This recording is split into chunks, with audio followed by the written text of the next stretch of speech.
We tend to associate religious cults with mass suicide, sexual abuse, and brainwashing, but are such widespread fears justified? Why do cults arouse such fear, both in the secular world and in mainstream churches, many of which were themselves once regarded as cults?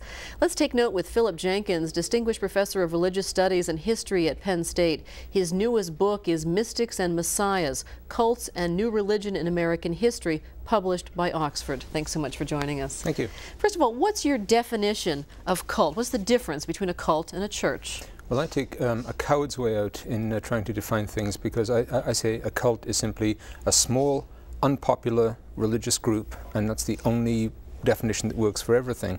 Why it's unpopular, there could be good grounds or bad grounds, but basically a small, unpopular religious group. You can go further, and you can look at a group and say it's authoritarian, it's intolerant, and so on. But basically, cult is it's a subjective term. It's never a term that people use of themselves. Nobody ever says with a straight face, "I've joined a cult." Subjective, but also pejorative. Very bad, very dangerous, and can be very harmful. States over the years have tried to pass laws against cults. The issue is, of course, they can't define them. What you point out in the book is that many of today's mainstream churches were once regarded as cults, even the Catholic Church. Most charges that are made in the last few years about cults were made about the Catholic Church in the 19th century. It had all the problems. It was supposedly authoritarian, it did strange sexual things, there were stories of sexual abuse, and in fact, just as people tried to break people away from cults in the 1970s, so in the 19th century people would rescue nuns from convents. Of course, they didn't want to be rescued, and very often riots would break out over incidents like that. There are no charges that are made against cults today that were not made against Catholics in the 19th century or against some other mainstream groups. And so it seems that part of the difference, although you readily admit that there certainly is some aberrant behavior associated with a number of what we call cults today, what seems to make one different from the other is acceptance and size and those sorts of things. Right. Frank Zappa, the rock musician, once said that the difference between a church and a cult is that a church owns more real estate, and there is something to that. One of the classic examples in American history is the Latter-day Saints, is the Mormons, which began with 6 people in 1830. Today there are probably something like 10 million worldwide. And growing. And growing around the world. And very few people today would call that a cult. In the 19th century, literally, Mormonism was the cause of such violence it amounted to wars. There were lynchings, there were police raids, there was enormous repression. They were a classic cult. Today they're a very respectable church. And as I say, the same is true of other groups, like even the Methodists, the Baptists, began as extremely suspicious, unpopular groups, and in many cases you find the same charges mounted against these groups throughout history.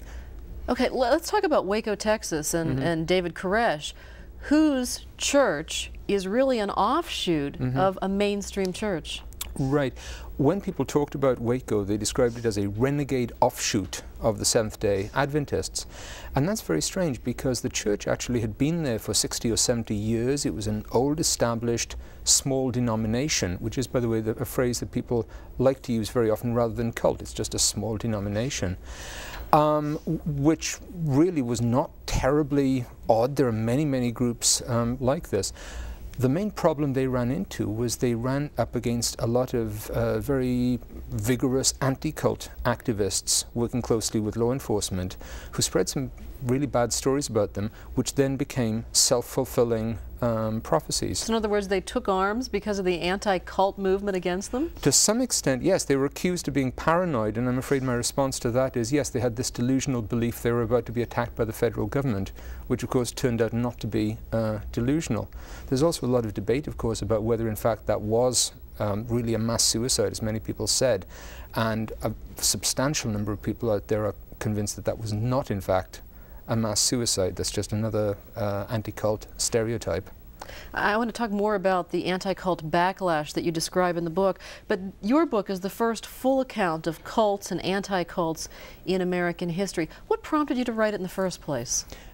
I suppose I'd been interested in these sort of movements for 20 or 30 years. What got me very active in it was during the 1980s there were many charges about Satanism and ritual abuse and so on in America. And from quite early on I was writing against these allegations and saying basically they were nonsense. I like to think that time has proved me right on this, because none of the cases have proved to be genuine. And that got me into a larger study of how far these charges go back. And it's one of these where I kept digging, kept going back further, and then found that there was no finishing point. I was getting into the 18th century, the 17th century, and the same charges were showing up. And that led me to believe that far from being a new thing of the 1970s and 1980s, these anti-cult movements and charges, in fact, are fundamentally American. They go back to before a time when there was a United States.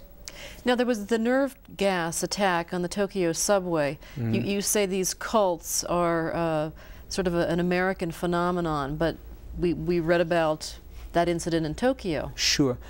In fact, in the last 10 years or so, probably an anti-cult movement like that in America has been as active in Europe as over here, and much of the main action these days about cults is taking place in the countries of the European Union, which raises the question of maybe this is part of globalization. Maybe the world is becoming more American. Just as you're seeing McDonald's in every city in Europe, you're also seeing American-style cults and anti-cult movements.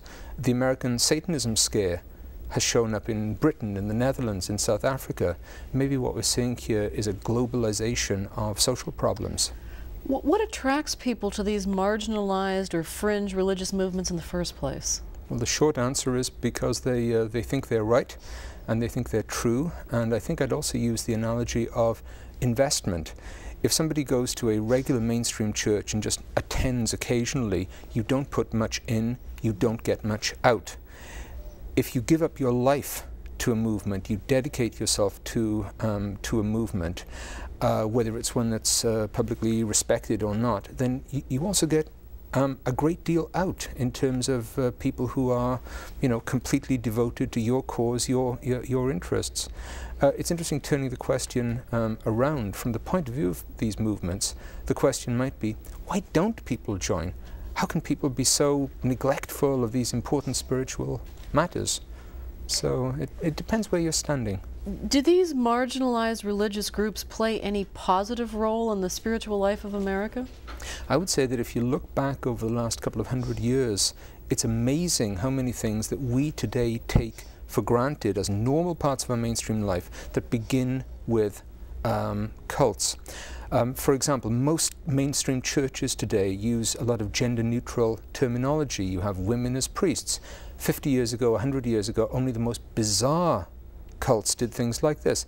They even used versions of the Lord's Prayer which began, "Our Father and Mother in Heaven." Today you can find many Catholics, many Episcopalians, many Lutherans who will do things like that. But also a lot of mainstream things. 50 years ago, vegetarianism was thought to be a bizarre cult practice. 100 years ago, people who believed that there was something of value in all religions, regardless of what they were, Buddhism, Hinduism, that this was something which only the cultists believed. Today that's a more mainstream idea. And the other great example I would use is 12-step programs like Alcoholics Anonymous. 10 of those 12 steps grow out of the practice of a, quote, cult, unquote. Today there are something like 30 million Americans in those movements. Cults have done a huge amount to shape the life of ordinary Americans, though we don't recognize it.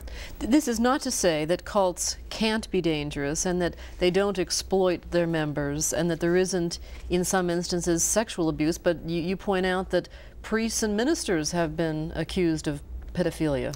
Right. It's very much a case of what we hear about. In the 1970s, for example, which was the great age of anti-cult fervor, we heard a great deal about cult leaders committing sexual abuse. We now know that there were many instances of priests and clergy in regular churches doing that at the same time, but the media would not cover it. What we have to do when we look at these kind of instances is look at how we know, what we think we know, what the media focus on. Because for most media outlets, there's no risk in taking on an unpopular local cult. It's an attractive thing to do. If you take on a big and powerful local church or denomination, that's very risky. You point out in the book that it's hard to put hard numbers on just how many people are involved in so-called cults. And it seems to be part of the problem is that you may declare yourself Presbyterian or Catholic, you were born into that religion, and that seems to also be one of the characteristics. But Presbyterians also, some of them believe in astrology, and some of them believe in other mystical things. Right, in reincarnation and New Age ideas. There are surveys that show that the number of people who follow, quote, the New Age in this country is only about 30,000. If you look at the number of books and videotapes and audio tapes, it has to be in the tens of millions. And the reason is most people who follow, for instance, New Age ideas are Presbyterians or Catholics or Jews or members of very, very mainstream religions. Until you define the word cult, it's impossible to talk about numbers, which is why I get back to my coward's definition of it's a small and popular religious group and nothing more than that. It's interesting that a number of cults are feared and hated, but the Amish, on the other hand, are actually revered. Right, which is ironic because when you go back to their origins 400 or 500 years ago, they were connected with some of the major actions of revolutionary violence and sexual unorthodoxy and polygamy, and they look like a classic cult. It's surprising how many groups that begin as cults end up as basically tourist attractions. For example, in Pennsylvania, we have the Ephrata community, very popular tourist attraction. The Ephrata group in its origins was an occult, mystical commune. A group like that existed today would certainly be called a cult. We have just 30 seconds remaining, but you said something very interesting. You predict a cult resurgence around 210. Why? Basically because the demographics, there'll be peaks in the number of people, young and old, who normally join groups like this, and I'll be interested to see whether I'm right. Okay, so will we. Thanks so much for being with us. We've been talking with Dr. Philip Jenkins. His new book is Mystics and Messiah. It was published by Oxford. For Take Note, I'm Patty Satalia.